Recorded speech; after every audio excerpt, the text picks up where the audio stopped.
Soya chunks കൊണ്ടുള്ള ഒരു variety റെസിപ്പിയാണ് ഞാനിന്നിവിടെ പരിചയപ്പെടുത്തുന്നത്.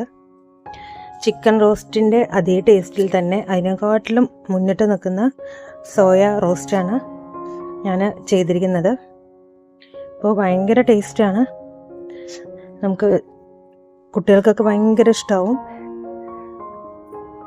അപ്പോൾ ഇതെങ്ങനെയാണ് നമുക്ക് തയ്യാറാക്കാൻ നോക്കാം. അതിനായിട്ട് ഞാനിവിടെ ഒരു 2 കപ്പോളം സോയ ചങ്ക്സ് എടുത്തിട്ടുണ്ട്. ഒരു തക്കാളി ചെറുതായിട്ട് അരിഞ്ഞത്, കുറച്ച് ഇഞ്ചി വെളുത്തുള്ളി പൊടിയായി അരിഞ്ഞത്, ഒരു സവാള നീളത്തിൽ അരിഞ്ഞത്, ഇത്രയും എടുക്കാം. ആദ്യം നമുക്ക് സോയ ചങ്ക്സും വെള്ളവും ഉപ്പും കൂടെ ഇട്ടിട്ട് നമുക്ക് നന്നായിട്ട് വേവിച്ചെടുക്കാം. അപ്പോൾ വെന്ത് കഴിഞ്ഞതിന് ശേഷം നമുക്കിത് ഒരു അരിപ്പയിലിട്ട് വെള്ളമൊക്കെ ഊറ്റിക്കളയാം.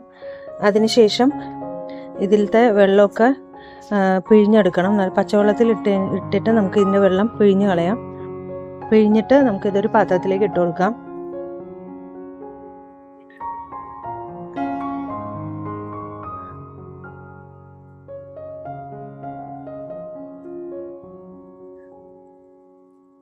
ഇപ്പോൾ വെള്ളമൊക്കെ കളഞ്ഞ് സോയ ചങ്ക്സ് റെഡി ആയിട്ടുണ്ട്. ഇനി നമുക്ക് ഇതിന് വേണ്ടിയിട്ടൊരു മസാല കൂട്ട് തയ്യാറാക്കണം. അതിന് വേണ്ടിയിട്ട് ചൂടായ പാനിലേക്ക് 3 ടീസ്പൂൺ മല്ലി ചേർത്ത് കൊടുക്കുന്നുണ്ട്. മുഴുവൻ മല്ലിയാണ് ചേർത്ത് കൊടുക്കുന്നത്. അതിൻ്റെ കൂടെ തന്നെ 1/2 ടീസ്പൂൺ പെരുംജീരകവും 1/4 ടീസ്പൂണോളം സാദാ ജീരകവും ചേർത്ത് കൊടുക്കാം.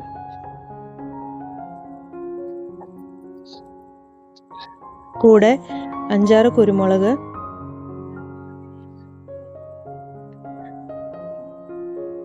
ഒരു ഏലക്കായ. ഏലക്കായുടെ മണം ഇഷ്ടമില്ലാത്തവർക്ക് അത് സ്കിപ്പ് ചെയ്യാം. പിന്നെ ഇതിൻ്റെ കൂടെ എരിവിനായിട്ട് 2 വറ്റൽ മുളക് കൂടി ചേർത്ത് കൊടുക്കാം. കൂടെ തന്നെ ഒരു കറിവേപ്പിൻ്റെ ഇലയും കുറച്ച് ചേർക്കാം. ഇനി ഇത് നന്നായിട്ട് റോസ്റ്റ് ചെയ്യണം. ഇപ്പോൾ ഫ്ലെയിം കുറച്ച് വെച്ചിട്ട് വേണം റോസ്റ്റ് ചെയ്യാൻ.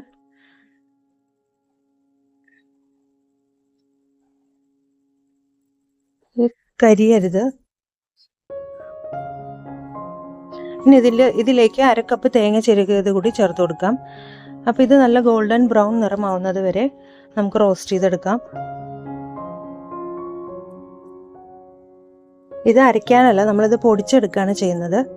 അതുകൊണ്ട് ഇത് നല്ലപോലെ റോസ്റ്റായി കിട്ടണം. ഇതുപോലെ കരിയാതെ നല്ല സ്വർണ്ണ കളർ ആവുന്നത് വരെ വറുത്തെടുക്കാം.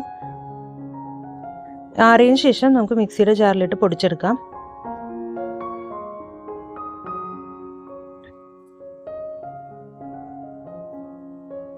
ഇപ്പോൾ അത് പൊടിച്ചെടുത്തിട്ട് വരാം. നമുക്ക് ഇതുപോലെ പൊടിച്ചെടുക്കണം ഫൈനായിട്ട്, ഇല്ലെങ്കിൽ കുറച്ച് തരി ഉണ്ടെങ്കിലും കുഴപ്പമൊന്നുമില്ല.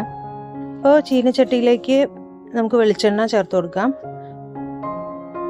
അതിലേക്ക് സവാളയും ഇഞ്ചിയും വെളുത്തുള്ളിയും ആദ്യം ചേർത്ത് കൊടുക്കാം.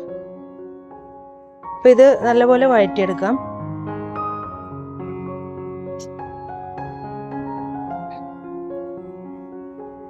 കുറച്ച് ഉപ്പ് കൂടെ ചേർത്ത് നന്നായി വഴറ്റിയെടുക്കാം.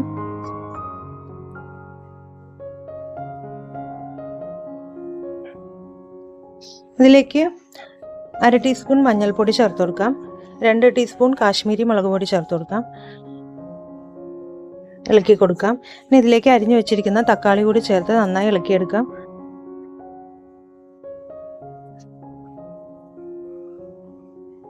ഇതിലേക്ക് 1 കപ്പ് വെള്ളം ചേർത്ത് കൊടുക്കാം. ഇനി ഇത് അടച്ചു വെച്ച് കുറച്ച് നേരം വേവിക്കാം. ഇപ്പോൾ തക്കാളിയൊക്കെ നന്നായി വെന്തുടഞ്ഞിട്ടുണ്ട്. ഇതിലേക്ക് പാകത്തിന് ഉപ്പ് ചേർത്ത് കൊടുക്കാം.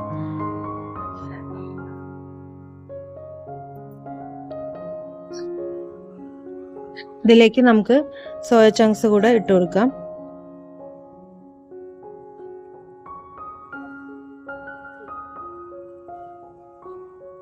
അതിൻ്റെ കൂടെ തന്നെ പൊടിച്ചു വെച്ചിരിക്കുന്ന മസാല കൂടി ചേർത്ത് കൊടുക്കാം. ആ മസാല പൊടിച്ചതും കൂടി ചേർത്തിട്ട് നല്ലപോലെ മിക്സ് ചെയ്തെടുക്കാം.